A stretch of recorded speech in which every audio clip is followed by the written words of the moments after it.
Ever since I discovered Star Wars when I was 8 years old, I absolutely loved the Rebels orange flight suit. To me, it's just as iconic as the incredible Stormtrooper design or so many other designs in the Star Wars universe. In this transmission, we're going to look in-universe and behind the scenes for a dozen facts about the Alliance flight suit. That is its official name, but we'll call that fact a bonus and we'll do a dozen more. Before we dive in, this video is sponsored by Gentle Giant Ltd. They sent this Star Wars A New Hope Rebel Leader mini bust. The character is Garven Dreis, who was played by Drew Henley. Flight suit color signified the branch or starfighter class. Orange was only for starfighter pilots, particularly for X and Y wings. The white vest worn over the suit is a flak vest. It's not exactly armor, but it is resistant to blaster fire and shrapnel. The chest box that all pilots wear controls the life support systems. It regulates oxygen, contains communications equipment, and has limited flight suit pressurization options in case the cockpit was breached. The code cylinders that some pilots wear in their shoulder pockets contain encrypted mission data, transponder codes, or hyperspace jump coordinates. Costume designer John Mallow purchased surplus Royal Air Force high-altitude flight suits and dyed them bright orange for the unique look. The chest boxes are made from kit-bashed airplane model parts with real aviation and industrial hoses. Each suit was customized depending on the actor's needs.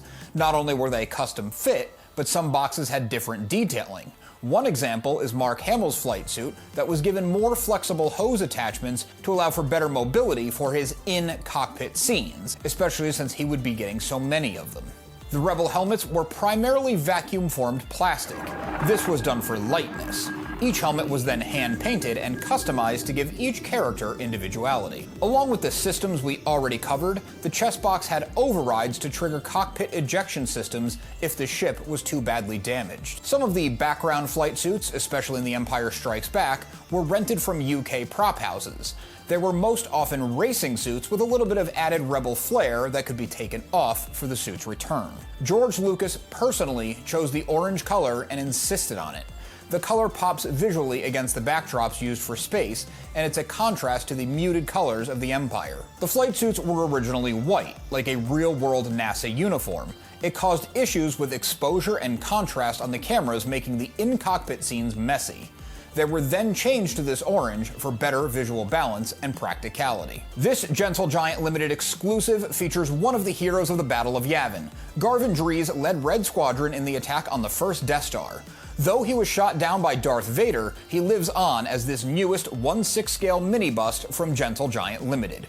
Measuring approximately 6 inches tall atop a pedestal base, this highly detailed, hand-painted mini bust is limited to only 1,000 pieces and comes packaged with a numbered certificate of authenticity. Given the limited nature of these mini busts, they are limited to 2 per person, so act fast to make sure you get yours. To help out, this collectible is part of Gentle Giant's free shipping program. The details in this one are great. The helmet with the visor down is a cool touch with the semi-transparent resin. The helmet was painted with great detail as to how it would appear in the original film. If you're looking to do a Red Leader cosplay or just a replica helmet, this is the perfect reference point. The face molding is something that always draws my eye on any collectible. It being off a little can change the look of the character or give you that strange uncanny valley feeling. The face sculpt on this one is really well done.